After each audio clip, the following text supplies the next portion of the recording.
दोस्तों इस बार बड़ी अजीब सी खामोशी, अजीब सा सन्नाटा है। ना कोई हलचल है, ना कोई ट्विटर पर ट्रेंड है, ना अखबारों में बड़े रूप में इसको कवरेज किया गया है। हालांकि ये खबर इतनी छोटी नहीं है, ये बड़ी ऐतिहासिक है अपने आप में। नमस्कार दोस्तों, मेरा नाम है श्यामवीर। मेरे यूट्यूब चैनल पर आपका स्वागत है। अगर आप चैनल पर नए हैं तो please subscribe the channel. Hindi लेखन उपन्यास विधि से पहली बार मान बुकर प्राइज़ के लिए किसी उपन्यास का शॉर्ट लिस्टेड किया जाना अपने आप में ऐतिहासिक है।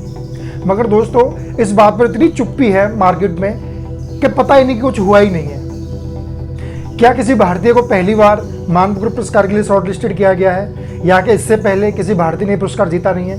जी, इससे पहले भी कई भारतीय लोगों ने इस पुरस्कार को जीता है। जैसे कि किरण देसाई, आपको नाम याद होगा, अरविंद अडिगा व्हाइट टाइगर के लिए, Arundhati Roy the God of small things के लिए, आपको बहुत सारे नाम मिल जाएंगे। लेकिन तब तो इतनी चुप्पी नहीं थी। ट्विटर पर बड़े बड़े ट्रेंड चलते थे, बड़े बड़े आर्टिकल आते थे, टीवी समाचार पत्रों में बड़ी जगह मिलती थी। यह चुप्पी दोस्तों शायद इसलिए है क्योंकि पहली बार किसी हिंदी उपन्यासकार को मान बुकर प्राइज के लिए शॉर्ट लिस्टेड किया गया है। जी दोस्तों, गीतांजलि श्री का जो उपन्यास प्रकाशित हुआ था रेत समाधि, उसी को एक डेजी रॉकवेल नामक अनुवादक ने द टॉम ऑफ सैंड करके इसको अनुवादित किया।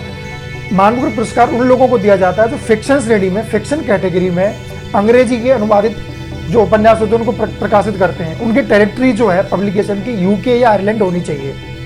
तो जो डेजी रॉकवेल है, उन्होंने इस किताब को उठाया, गीतांजलि श्री से परमिशन ली इसके अनुवादन के लिए, और इन्होंने अंग्रेजी में इसका टॉम ऑफ सैंड करके अनुवादन किया।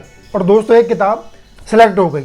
जब मान बुकर के आधिकारिक टोटल हैंडल से इसके बारे में ट्वीट आया और मैंने इसको पढ़ा तो बड़ी खुशी हुई, क्योंकि मैं पठन पाठन प्रक्रिया से जुड़ा हुआ हूँ। मेरे लिए नामुमकिन था कि मैं इस विषय पर कोई बात ना कहूँ या चर्चा ना करूँ या कोई वीडियो आपके सामने लेकर ना आऊँ। लेकिन इस बात से गहरी पीड़ा हुई, दुख पहुँचा कि इस विषय को, इस न्यूज़ को कोई कवरेज ही नहीं दिया गया है। जबकि हम इससे पहले देखते थे कि जब भी अरविंद अडिगा को, किरण देसाई को, अरुंधति रॉय को या नायपाल को कभी भी मान बुकर पुरस्कार के लिए शॉर्ट लिस्टेड किया गया था या प्रदान किया गया था, उसको मीडिया में बड़ी तवज्जो दी गई थी, बड़ा स्थान दिया गया था, क्योंकि सिर्फ वो इंग्लिश में लिखे गए थे इसलिए, और ये हिंदी लेखन था और वो अनुवाद था, इसलिए इस पर चुप्पी साधी गई है। क्या ये दर्शाता है अंग्रेजी और गैर अंग्रेजी भाषाओं में जो भेदभाव विद्यमान उसको दर्शाता है?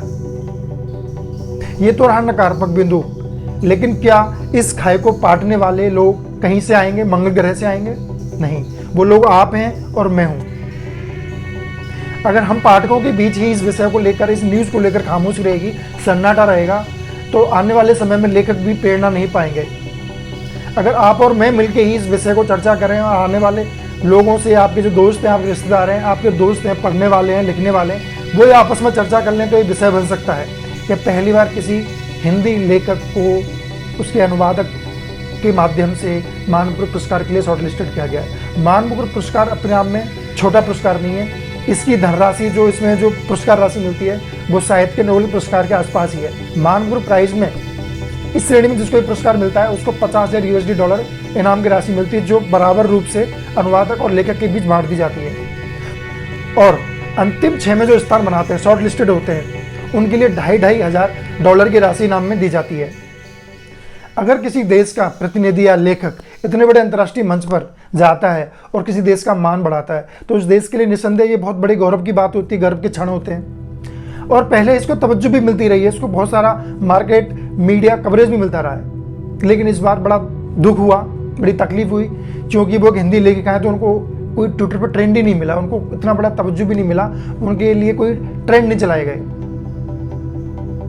मैं तो इस विषय पर लिखने, सोचने या आप लोगों चर्चा करने के बिना रह ही नहीं सकता था। अगर मैं उपन्यास पढ़ता हूँ तो मेरा ये दायित्व बनता था कि मैं तो 100% रूप से इस पर वीडियो लेकर आऊँ। चलिए दोस्तों, मैं उम्मीद करता हूँ कि आप और हम इस विषय पर चर्चा करेंगे, और गीतांजलि श्री जिन्होंने हमें ये गौरव के क्षण दिए हैं, पहली बार हिंदी भाषा से मान बुकर के लिए शॉर्ट लिस्टेड होने का जो उन्होंने पल दिया है, उसको हमें सेलिब्रेट करना चाहिए।